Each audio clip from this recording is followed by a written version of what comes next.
안녕하세요. 주주나 채널 백곰입니다. 이번 주도 고생 많으셨습니다. 이번 한 주 이슈를 정리해드리기 위해 자료를 준비했습니다. 먼저 코스피 지수부터 보도록 하겠습니다. 이번 주 코스피 지수는 0.05% 떨어진 2638.05포인트로 마감했습니다. 이렇게 주봉으로 보면 지수가 겨우 0.05% 떨어졌는데 하루하루 등락에 고민하면서 한 주를 보냈다면 온탕과 냉탕을 지속 번갈아 가면서 고민스러운 한 주를 보냈을 것입니다. 코스닥 지수는 0.67% 떨어진 873.97포인트로 마감을 했습니다. 시장은 상승과 하락 주기를 반복합니다.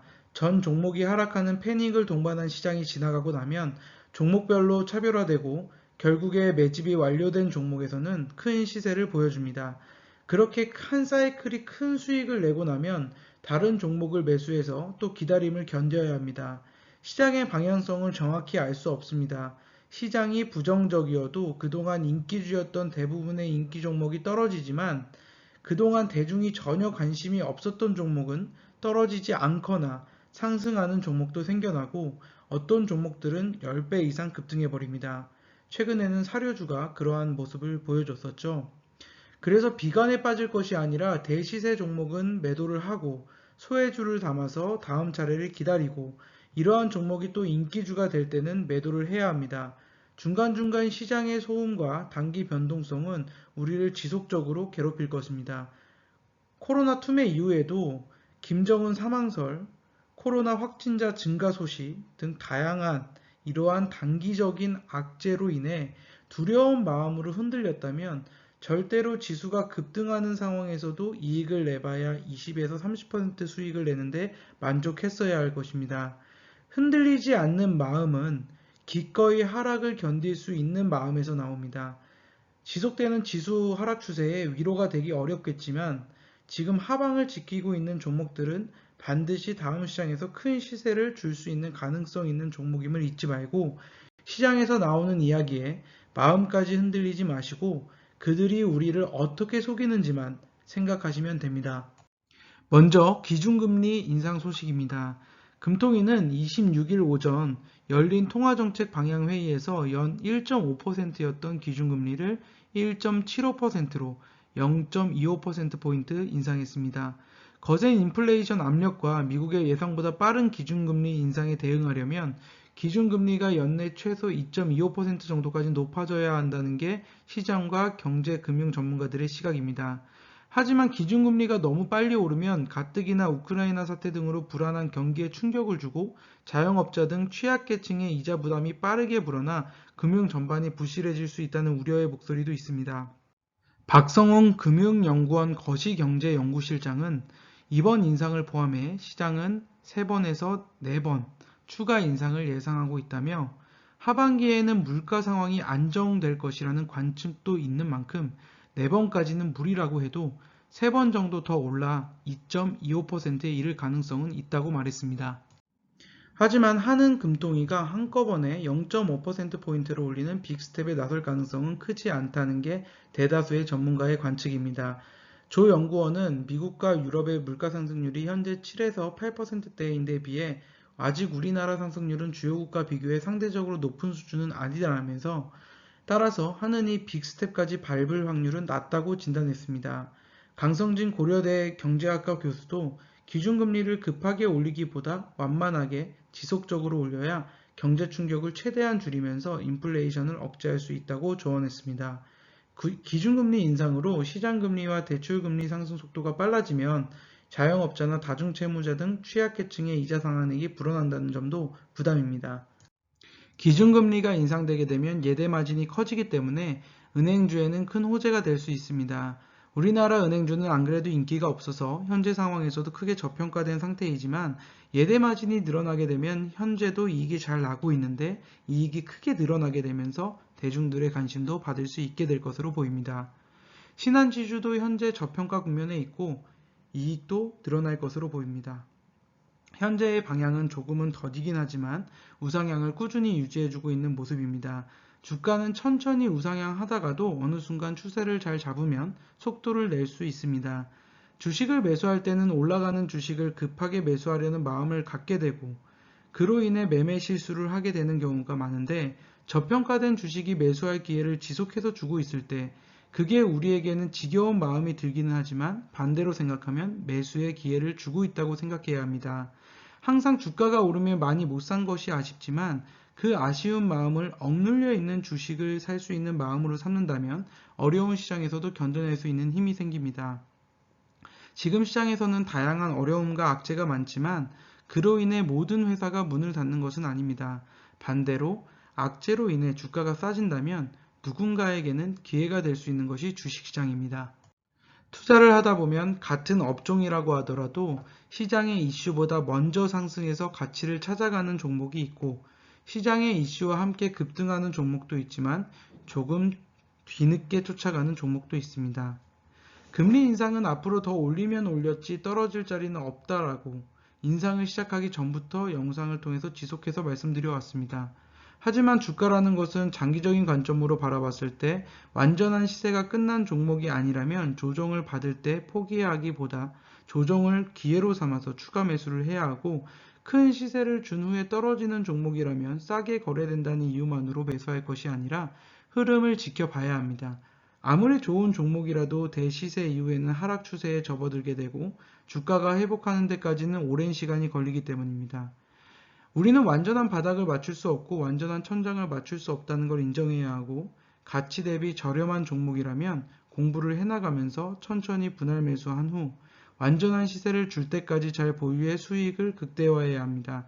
현대해상의 경우 꾸준히 우상향을 해오다가 2017년에 신고가 이후 깊은 눌림목을 형성하며 조정받았고 코로나 투매로 손바뀜이 일어난 후 우상향을 다시 한번 만들어가고 있는 종목입니다. 워낙 바닥에서 공부해서 매수해 놓았던 종목이기 때문에 급하게 마음 먹지 않고 보유해 보도록 하겠습니다. 다음은 삼성전자 소식입니다. 이재용 삼성전자 부회장이 구상한 뉴 삼성 구축에 가속도가 붙게 될 전망입니다. 24일 삼성전자가 공개한 450조 원대 메모드급 투자 계획에 대한 재계의 평가는 이 부회장의 뉴 삼성이 본격적인 색깔을 드러낼 것이란 시각으로 모아졌습니다. 이병철 선대회장이 메모리 반도체를 다진 데 이어 이 부회장의 부친인 이건희 회장이 갤럭시 신화를 썼다면 이 부회장 또한 자신만의 홀로서기 경영에 필요한 초속 다지기에 돌입했다는 진단에서입니다. 이 부회장이 단행한 대대적인 이번 투자도 선대 회장의 발자취에서 흡수한 특유의 성견지명에서 비롯된 것으로 보입니다. 포스트 메모리 반도체 갤럭시 발굴로 향후 30년간 삼성전자를 이끌 신사업 발굴에 직접 발벗고 나섰다는 시각에서입니다. 재계 관계자는 삼성은 그동안 불확실성이 커지는 위기 상황에서 역발상으로 과감한 투자를 단행해 왔다면서 이 부회장 역시 이번 투자를 통해 자신이 그리는 새로운 삼성을 만드는 데 매진할 것이라고 말했습니다. 삼성전자가 현재 자리에서 얼마나 더 조정을 받을지 다시 상승을 시작할지는 정확히 알 수 없습니다. 하지만 삼성전자의 장기 차트를 연봉으로 살펴보면 삼성전자가 3년간 중간중간 조정받기도 하면서 우상향하는 모습을 볼 수 있습니다. 일단 삼성전자를 매수했다는 것은 삼성전자의 성장성을 믿기 때문에 삼성전자를 매수했을 텐데요. 주가는 장기적으로 성장에 따라 가치를 반영하지만 중간중간 조정이 없었던 것은 아닙니다. 길게는 3년, 짧게는 1년 정도 조정 국면을 거치지만 장기적으로 반도체의 성장성과 삼성전자가 사업을 잘 해나갈 것이라고 믿는다면 한 번에 단기간에 대박을 위해 9만원 이상에서 매수할 것이 아니라 이렇게 주가가 빠지더라도 장기 성장성을 믿고 매수를 해야 합니다. 우리나라에서 삼성전자의 시가총액 비중이 상당하고 이와 연계된 반도체 종목들의 시총도 상당하기 때문에 코스피 코스닥 시장이 삼성전자 한 종목만으로도 출렁거리는 것이 사실입니다. 애초에 삼성전자를 투자하기 위해서는 장기 플랜을 갖고 투자를 하는 것이 맞는 선택이고 그렇게 투자를 하기 위해서는 적어도 10년 정도 투자를 할 생각으로 접근을 해야 합니다. 10년을 두고 봤을 때는 주가가 빠질 때마다 매수를 해두어도 회사의 성장이 주가에 반영될 것입니다. 주가가 빠지면 사실상 회사는 큰 변화를 겪지 않더라도 대중들의 시선은 비관적으로 바뀝니다. 하지만 이러한 비관론에 휩싸이는 것은 투자에 도움이 되질 않습니다. 삼성전자를 노후를 위해 투자를 했다면 매일매일 시세를 보기보다는 나눠서 매수한 후에 남는 시간에 하고 싶은 일을 하면서 시간을 보내는 것이 자본이 대신 일하게 하는 방법일 것입니다. 매일매일 달라지는 시세만 보면서 시간을 보내면 주식 투자를 하는 것이 아닌 카지노에 가는 것과 다를 바 없습니다. 다음은 식량 위기 뉴스입니다. 러시아의 우크라이나 침공 이후 농산물 수출 제한에 나서는 국가들이 속출하면서 세계 식량 위기와 식품 인플레이션 우려가 커지고 있다고 월스트리트 저널이 보도했습니다.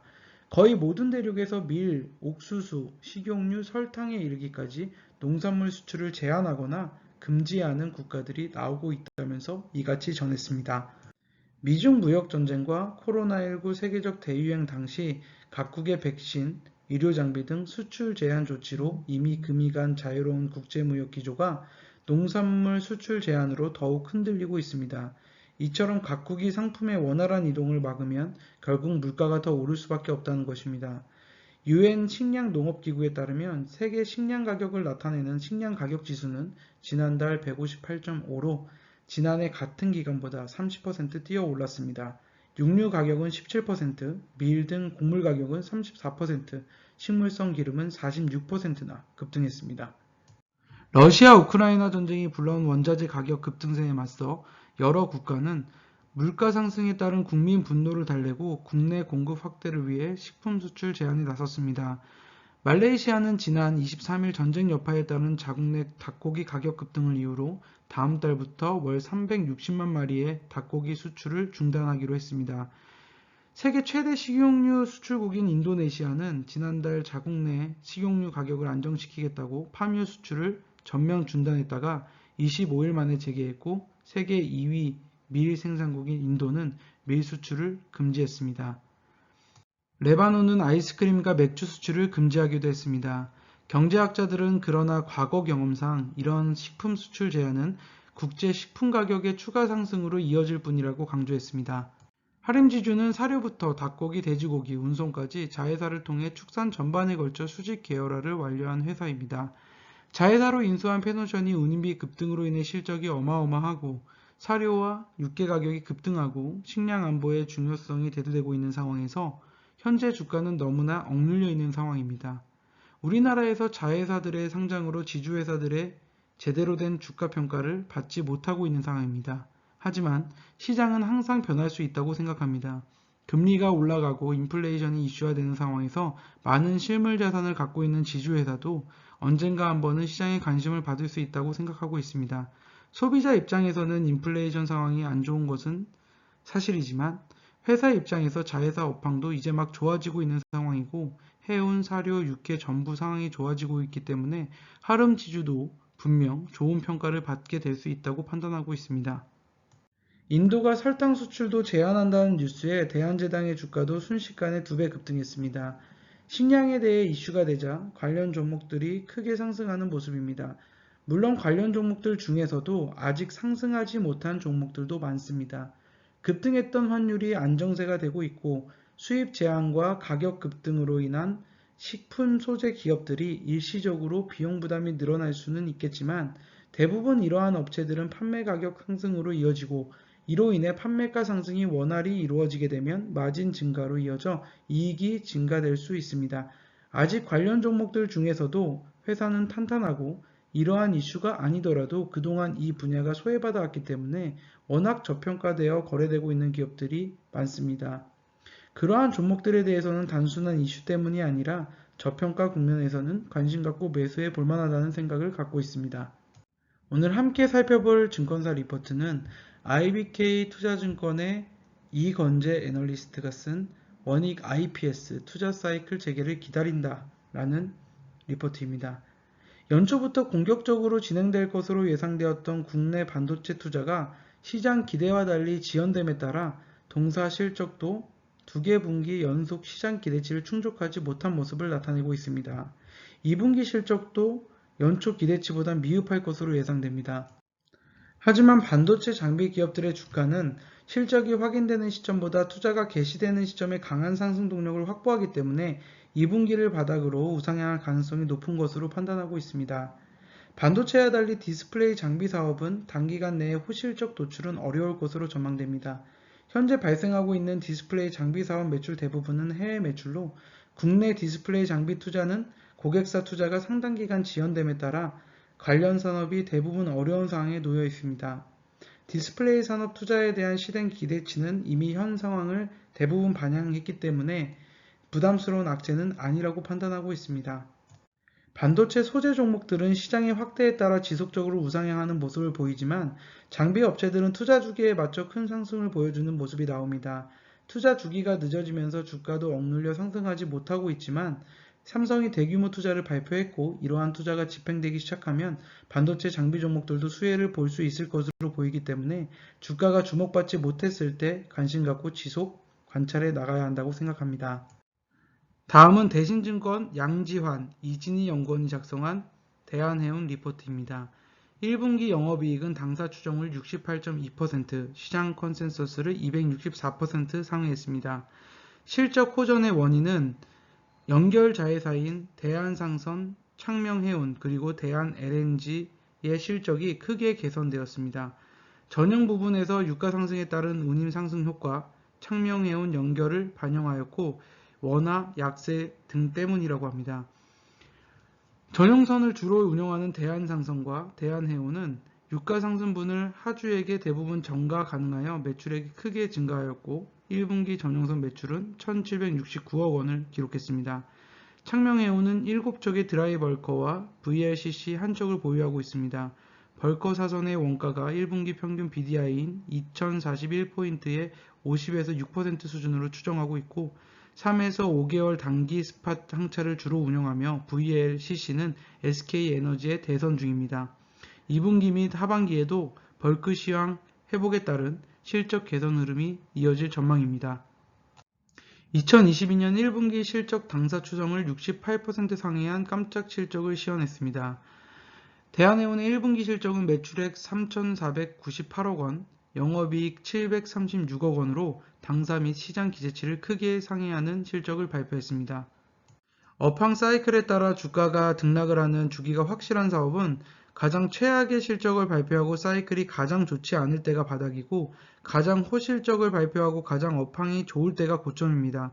하지만 현재 해운 업황은 업황이 정점을 찍지는 않았다고 판단하고 있기 때문에 지속 보유하고 있는 것이고 이 업황이 정점을 찍게 되면 좋은 뉴스와 해운업에 대한 찬사가 쏟아지게 될 것이고 주가도 크게 오른 이유일 것입니다. 그래서 이러한 업종이 가장 오해를 많이 받는 것이 가장 좋은 실적을 기록할 때 주가가 떨어지기 시작하기 때문입니다. 아직까지는 사이클이 완전히 고점에 다다랐다는 판단은 들지 않고 추가적인 상승이 가능하다고 판단하고 있습니다. 이번 주 어려운 시장에서도 고생 많으셨습니다. 영상이 도움이 되셨다면 구독과 좋아요, 알림 설정 꼭 부탁드립니다. 감사합니다.